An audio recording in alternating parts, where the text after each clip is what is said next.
Welcome to another news update with David Michael Woods Unfiltered. Make sure you hit that subscribe button, give the video a like and a share, and check out what Tulsi Gabbard and Kristi Noem have to say about Donald J. Trump at CPAC 24. Thank you so much. Aloha. It's wonderful to see you all here again at such a critical time. Our democracy is under attack. The perpetrators of this attack are those who, in the name of saving our democracy, are destroying it.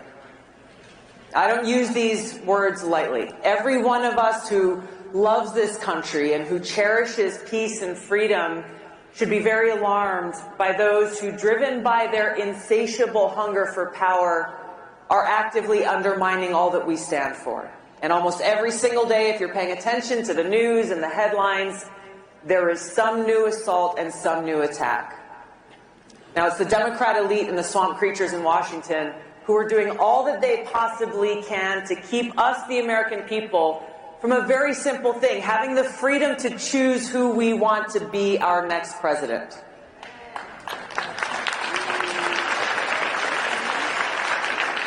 And it is clear through their actions they have no respect for us, and they have no respect for our fundamental rights as citizens of this democratic republic.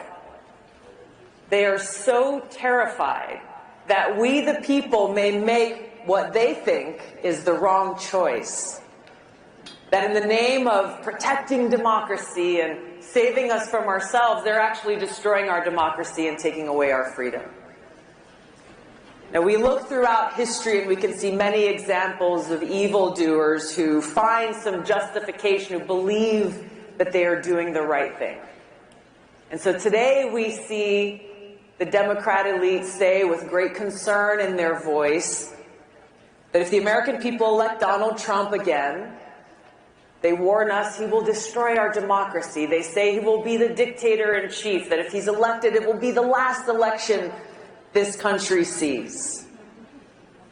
It's laughable. It is so crazy, it's laughable. But they're justifying their actions by telling themselves that they need to destroy our democracy in order to save it. It's lunacy, and it's the mindset and mentality of dictators. They are waging a multi-front battle, and they will stop at nothing until they're successful.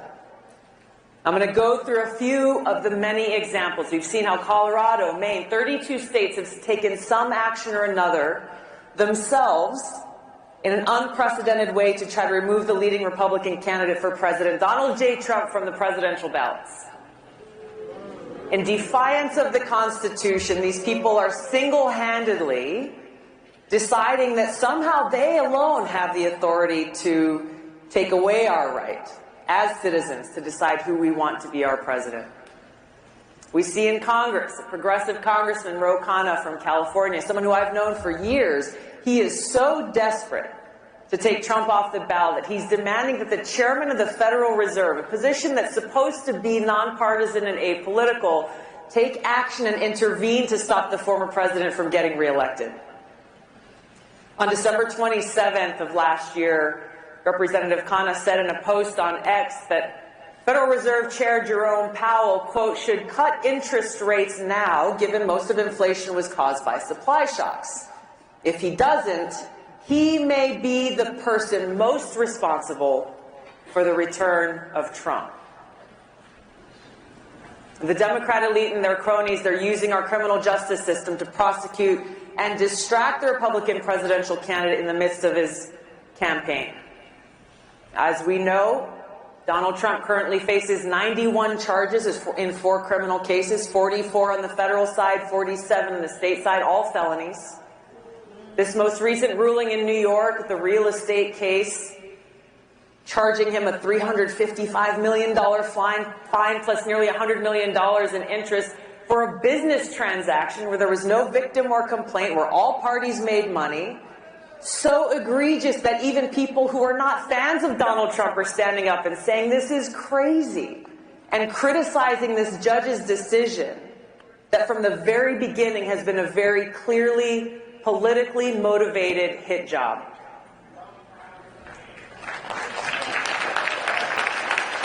This is the truth.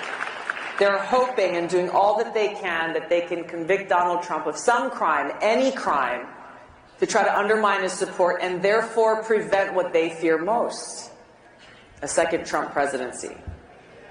And there's a reason why they're so afraid of him, because he poses a threat to this establishment where they draw their power from.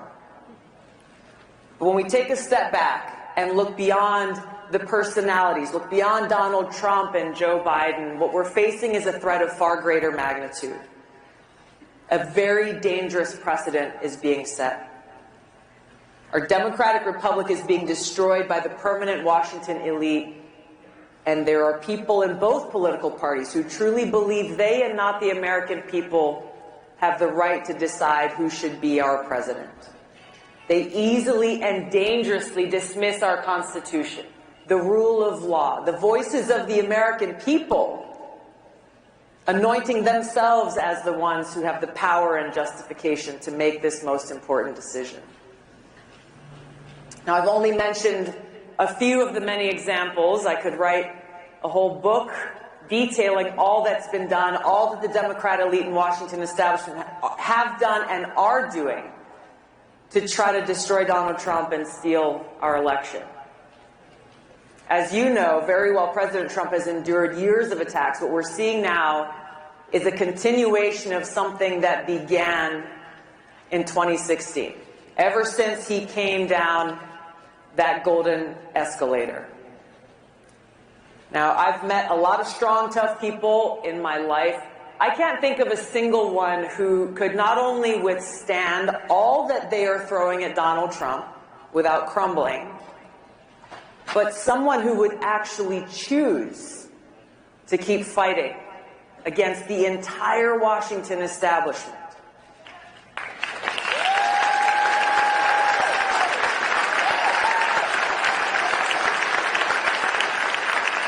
Now, I've known Joe Biden for a long time. I used to consider him a friend. Do you think he could handle this pressure? I don't think so.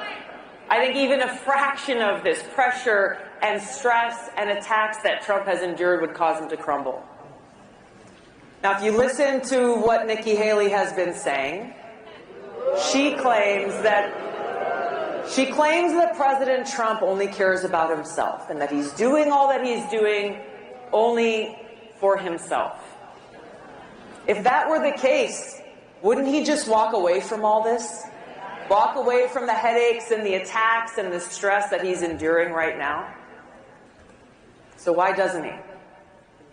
I've had the chance to meet with him and speak with him at length, and I've seen firsthand his heartfelt interactions with friends of mine, veterans, and I've seen how he has touched their hearts and moved them to tears as he expressed his appreciation for their service and their sacrifice. No cameras, no crowds, just that heartfelt conveyance of appreciation.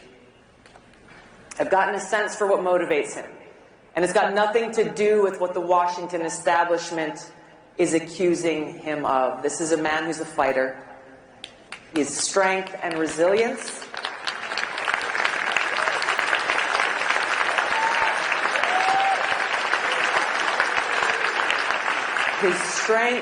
resilience can only come from one place. His ability to endure this hardship can only come from one place, and that's a sincere love and concern for the future of our country and his care for the American people.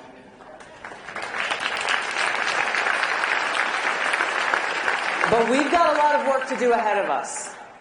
Now is the time for us to act motivated by our love of country. We've got to take all the outrage and sadness and fear that we may feel, caused by those in power who have no care or respect for the will of the people, take all of those feelings and let that motivate us to take action, to find strength in knowing that they are doing what they're doing because they're afraid of us. That just like we see foreign dictators are afraid of democracy, the Democrat elite are so afraid of a free people and a free society, and the possibility that we, the American people, might make the wrong choice in this election by choosing someone other than them. They are doing all they can through the power of law enforcement, the criminal justice system, the national security state, doing all that they can to stop us from exercising our freedom. They forget that we, the people, are the ones with the power.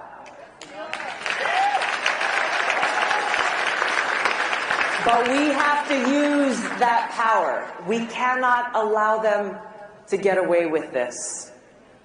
Our democracy is under attack, and it's up to us to save it.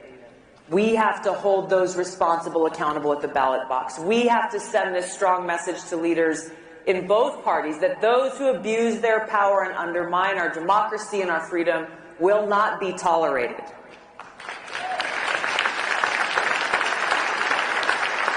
If we do nothing, if we turn a blind eye to those who are weaponizing our criminal justice system against their political opponents and telling us who we are and aren't allowed to vote for, telling us what we are and aren't allowed to say or see or hear, it will set a dangerous precedent for every election and presidency in the future, and its democracy as we know it will be finished. Now, I know we face challenges in our entire political system, and those challenges are not limited to one political party. There are politicians from both parties who are more interested in serving themselves and their own interests than they are about serving the needs of the American people. And they're not going to give up without a fight. On January 27th, 1838, President Lincoln delivered a powerful speech to the Young Men's Lyceum of Springfield, Illinois. And he said, quote, "At what point then is the approach of danger to be expected? I answer, if it ever reach us, it must spring up amongst us. It cannot come from abroad. If destruction be our lot, we must ourselves be its author and finisher. As a nation of free men, we must live through all time or die by suicide." The choice before us is clear. Freedom isn't free. We can't lose sight of what we can accomplish when we, the people, stand together on the foundational principles that this country was built on. A free people with the right to life, liberty, and the pursuit of happiness. We must protect free speech of all Americans. We must stand against those who'd rather censor, cancel, and smear rather than engage in honest debate as our founding fathers did. When the free speech of one person is threatened, even when that speech is reprehensible to us, the free speech of all people is threatened. Same goes for freedom of religion. In our America, freedom of religion does not mean freedom from religion. Real religion is love for God. It's not attached to any one religious sect or label or another. Our government must respect our freedom to worship and express our faith, express our love for God as we choose. Or, for those who choose not to, they have that right as well. Our founders intentionally passed the Second Amendment right after the First because they knew how fragile this new free democracy was and how susceptible it would be, and it still is, to those who abuse their power to try to take away our freedom. So we have to defend our right to bear arms, not only to defend ourselves and our loved ones, but to serve as that important check on the abuse of power by an increasingly tyrannical government.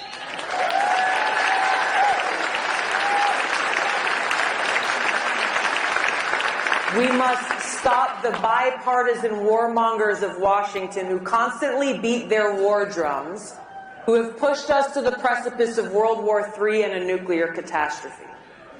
Now, President Eisenhower warned us clearly in his farewell address about these people, those in Washington who bend the knee to their bosses in the military-industrial complex and then shrug their shoulders and look the other way at the costly, damaging, and potentially catastrophic consequences of their decisions, the cost that every one of us pays.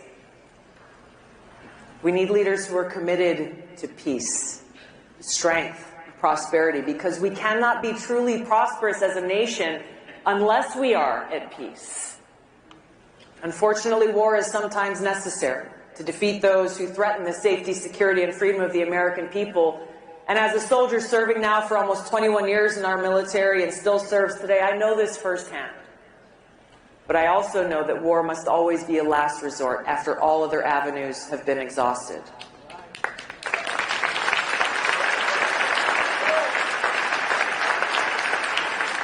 We need leaders who are committed to upholding the rule of law, who are committed to keeping our communities safe and securing our borders.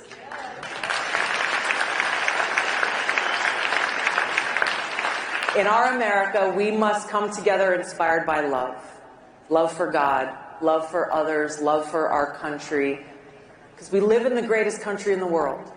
It's filled with potential for us to stand together and build a brighter future and a more perfect union where every American can live free, in peace, and with opportunity for prosperity.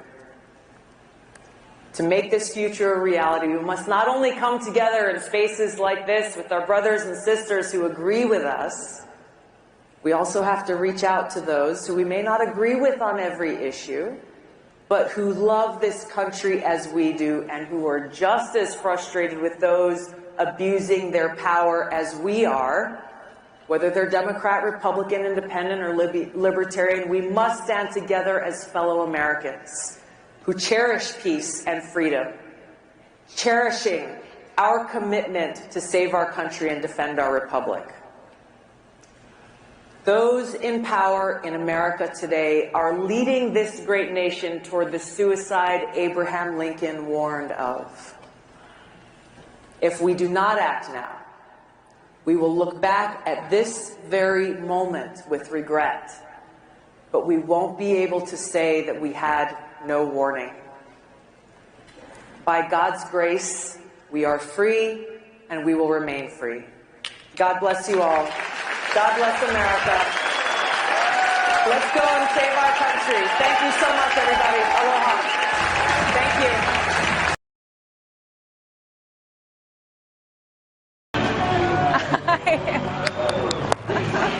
Thank you. Good afternoon, CPAC. What an honor to be with all of you today. It's so great to be with all of you. Thank you for being true patriots and for loving America. You know me. You've met me before and you know my background and my history. I'm a farmer, I'm a rancher from South Dakota who is now blessed to be the 33rd governor of the great state of South Dakota. Now, I was raised by a family who worked very hard. They solved problems. They believed in personal responsibility and not sitting around and waiting for the government to be the answer. I still love the outdoors, and most of the time working in the dirt and being comfortable in my jeans and wearing a ball cap, but as governor, my hours are often filled with something very different these days. I'm here today to let you know that 2024 should not be a year where we get hung up on party politics, where one-issue disagreements, or picking our leaders based on how long they've been in the U.S. Senate, or how many speeches they give each year. This election, the choice is clear. There are two kinds of people in this country right now. There are people who love America, and there are those who hate America.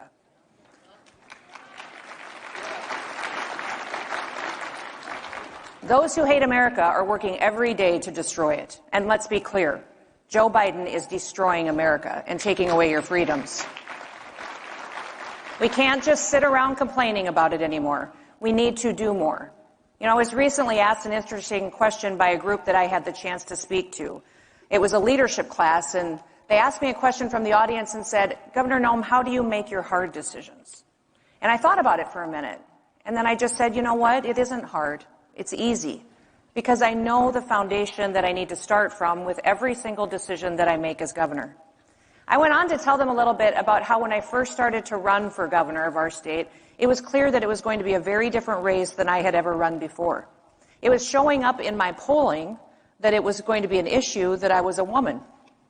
Now, South Dakota had seen women lead before, of course, in business and in our state legislature and in Congress, but we had never had a female governor before. We'd never had a woman as the CEO of our state. It was a new idea. Now, I had spent my entire life in a man's world. I loved my dad. He was my best friend. I spent my days in the tractor, chasing cows, going on hunting trips with him. I was usually one of the very few women driving semis, hauling grain, showing up at farm policy meetings, serving in leadership in our state legislature, and even during my time in Congress, I was one of just a couple of women on the leadership team making decisions on policy there. It was normal for me to be one of the few women in the room, and it was nothing out of the ordinary. But I remember the day that I was actually being sworn in to office as the first female governor of South Dakota. And much of that ceremony that day was dedicated to the historical nature of that event. I was being sworn in to office on the 100th anniversary of women getting the right to vote in our state for the first time. And as the ceremony went on and the speakers continued to point out the significance of this 100-year anniversary and me taking the oath of office, it really started to hit me. For the first time, I thought to myself, wow, this is kind of a big deal. I looked around the Capitol Rotunda and I saw it filled with hundreds and hundreds of people, but for the first time, I started to notice all of the little girls in the room and all the women. And I realized that this really was going to be a part of history. They were getting to see somebody who looked like them take on a very different role. For the first time, I started to get nervous. And I thought to myself, I better not screw this up. As I stepped up to be sworn in by our Chief Justice of our Supreme Court, placed my hand on my dad's Bible, and I raised my right hand, I realized that I was only making two promises to the people of South Dakota. I was promising to uphold the Constitution of the great state of South Dakota and to uphold the Constitution of the United States of America. Two promises. I can do that. So from that moment on, every decision that I make starts with asking the questions, is this constitutional? Do I have this authority as governor? What authority do I not have? What is the responsibility of the people? I think all of you know a little bit about the decisions that I've made as governor of our state. The last several years, we saw government leaders in other states use fear to control people. They used fear to promote their agenda of socialism and control. Now, that has not been our story in South Dakota. They took away, in other places, people's freedom of assembly. They took away their freedom of religion and their freedom of speech. And now they are threatening our state's rights to protect our people. Now, I was the only governor in this country who never once closed a single business.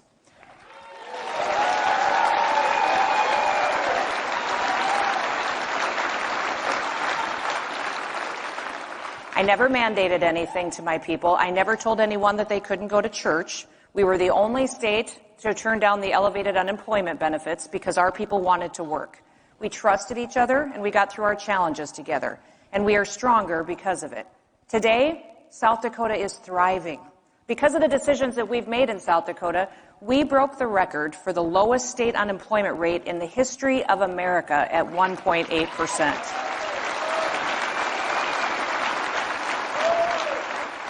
We have unprecedented population growth, historic revenues, a AAA credit rating, a fully funded pension system, and we have paid off debts.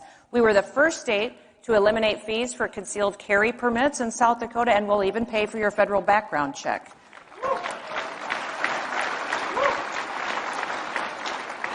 When the federal government tried to push the central bank digital currency, we were the first state in the nation to veto that bill and to say, no way, not here. We have built roads, bridges, dams, and even a railroad. Who builds railroads anymore? South Dakota does. We do. We put high-speed internet access across the entire state. We have the highest birth rate in the nation. People have hope. People are having babies, and I love it. We do not have an income tax. We have no personal property tax, and last year we passed the largest tax cut in our state's history by lowering our sales tax to 4.2%.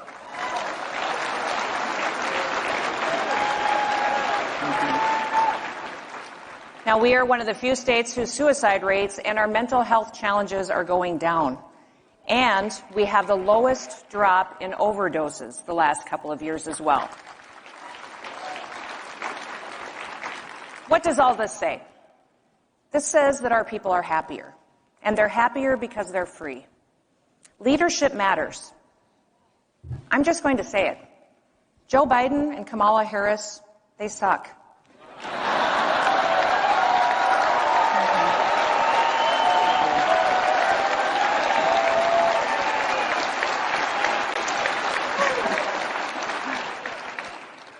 To be honest with you, we shouldn't look to Congress for the answers either. The gridlock on Capitol Hill is not going to break in time to save America. We need a president who will. And I have always believed and supported the fact that our next president needs to be President Trump.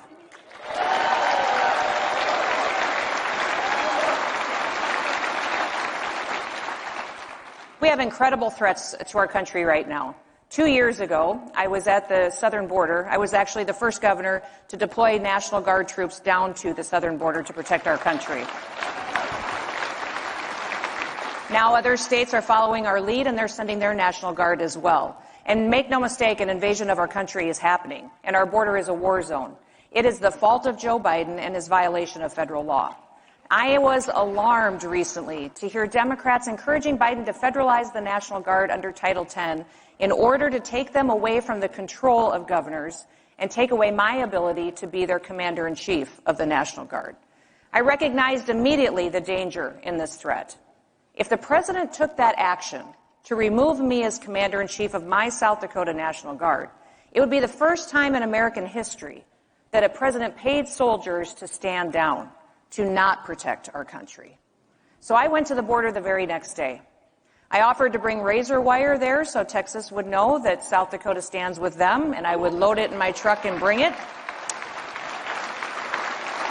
And I wanted them to know that we will defend our state's rights to protect our people and to protect them from a corrupt federal government.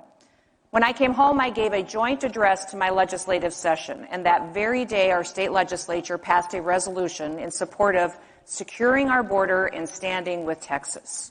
South Dakota was the very first state legislature in this nation to take such an aggressive action, and I am so proud of them for doing that.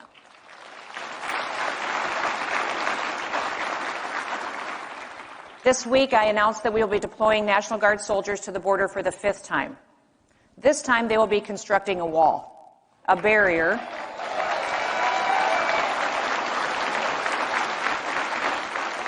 to keep those who want to come to this country illegally out, and to stop them from trafficking drugs, from proliferating the sex trafficking of our women and our children, and to stop the inhumanity of Joe Biden's border policies.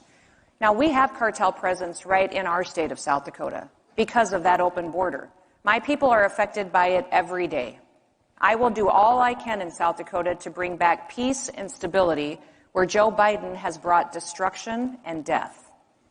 We know that China is taking advantage of the situation, that they're funneling military-aged men into our country, and many dangerous criminals and terrorists from other countries who hate us are making their way here too. Some countries are emptying out their prisons and their mental health institutions to send their responsibilities to us to handle. These countries are infiltrating us to destroy us, and they're doing it from the inside. Now, I saw this coming. I was the first governor in the country to ban TikTok for state government devices. I know how China is using that app to collect our data, to spy on our people, and to manipulate our opinions and our ideas. Since then, dozens of states and even the federal government followed my lead and took action. Apparently, Joe Biden gets a pass for his campaign, but whatever, Joe. We need to face the facts. Joe Biden is not fit to be president, and Kamala is no backup plan. They have facilitated communist policies, socialist programs into our American democracy. It is not the government's job to simply do everything for people. It is the job of the government to empower people to do things for themselves.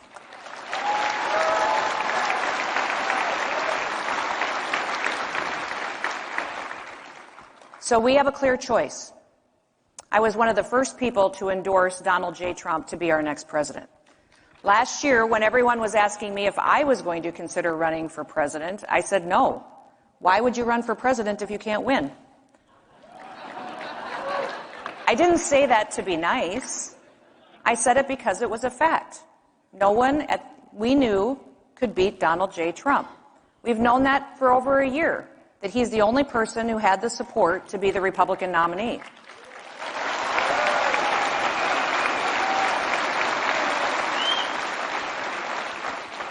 So why did all these other people and candidates get into the race? For themselves? For personal benefit? for a spotlight for a period of time. But it did not and it does not strengthen our country if conservatives are not united enough to recognize that we need to win. We need a fighter. We need someone who doesn't give up, who has never quit on us, so don't you quit on him. President Trump,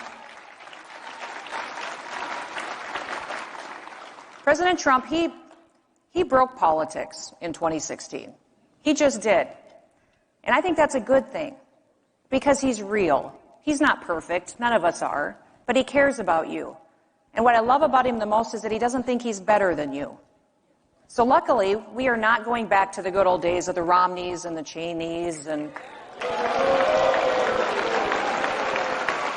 the Republican Party is much bigger than that now.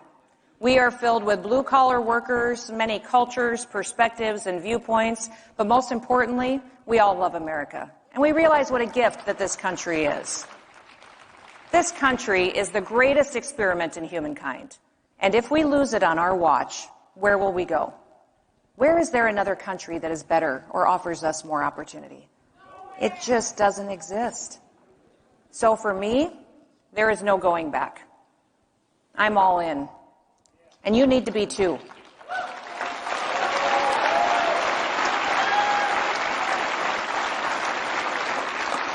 We need to look for our leaders outside of the swamp. Nobody turns to D.C. for the solutions. Nothing meaningful gets accomplished here. It is governors who have had to lead. And I have seen governors make bad decisions and devastate their states, and we have seen governors who did the right thing. Now, as you know, for me personally, I slammed my foot on the gas. I promoted freedom, personal responsibility in our Constitution. And today, South Dakotans are happy. They're making more money, they're making decisions for their children's education, they're pursuing the American dream in safe communities. There's a famous quote from Margaret Thatcher where she said, "God needs no faint hearts for his ambassadors." Well, with your help, we can always do more. If America wants to be great again, I'd suggest you take a look at South Dakota and see all that we have achieved, and then vote for President Trump.